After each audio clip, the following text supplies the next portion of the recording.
일본 기시다 후미오 총리의 후임을 뽑는 집권 자민당 차기 총재 선거에서 이시바 전 자민당 간사장과 다카이치 경제안보 담당상이 결선에 진출했습니다. 최종 투표 결과는 오늘 오후 3시 이후에 나올 것으로 보이는데 일본 제1당의 총재가 총리가 되는 만큼 이번 선거 결과가 한일 관계에 미칠 영향도 주목됩니다. 일본 현지 연결하겠습니다. 김세호 특파원. 네, 도쿄입니다. 네, 일본 자민당 총재 선거가 3강 구도에서 2파전으로 압축됐군요.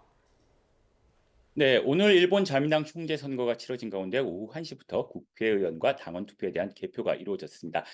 후보 9명 가운데 이시바 전 간사장, 다카이치 경제안보 담당상, 고이즈미 전 환경상 등이 3강 구도를 이뤘는데 결국 다카이치 경제안보 담당상과 이시바 전 간사장 등 2명이 2차 투표 결선에 올랐습니다.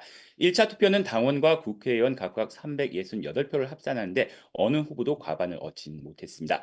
국회의원 368표, 지방표 47표를 합산하는 2차 결선 투표는 국회의원표의 비중이 큽니다. 이 때문에 기존 파벌 소속 의원들이 막판에 누구에게 힘을 실었는지가 큰 변수가 될 것으로 보입니다.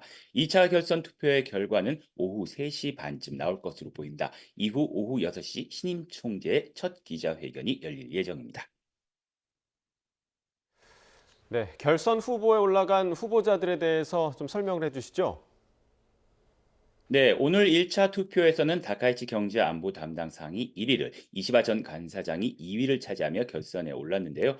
이시바 전 간사장은 40년 가까이 정치권에 몸담으면서 방위청 장관, 방위상, 농림수산상 등 풍부한 경험이 장점입니다. 또 위안부 합의에 대해 한국이 납득할 수 있을 때까지 노력해야 한다는 발언을 하는 등 자민당 내 강경우익 성향 의원들과는 어느 정도 결이 다른 역사의식을 일부 보여준 바 있습니다.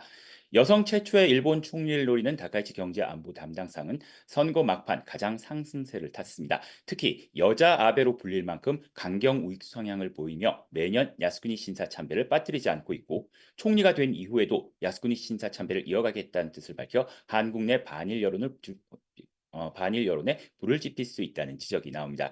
결선에 오르지 못한 43살의 고이즈미 전 환경상은 젊은 이미지와 함께 비자금 스캔들로 곤욕을 치르는 자민당의 이미지를 쇄신할 수 있을 거라는 기대를 모았습니다. 하지만 부부 별성 제도를 법제화하겠다고 밝혀 보수층의 반발을 사면서 선거 막판에 하락세를 보이며 고배를 마셨습니다.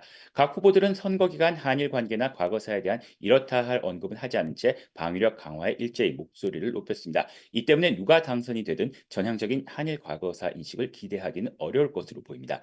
오늘 선출되는 차기 총재는 다음 달 1일 열리는 임시국회에서 일본 신임 총리로 지명됩니다. 지금까지 도쿄에서 전해드렸습니다.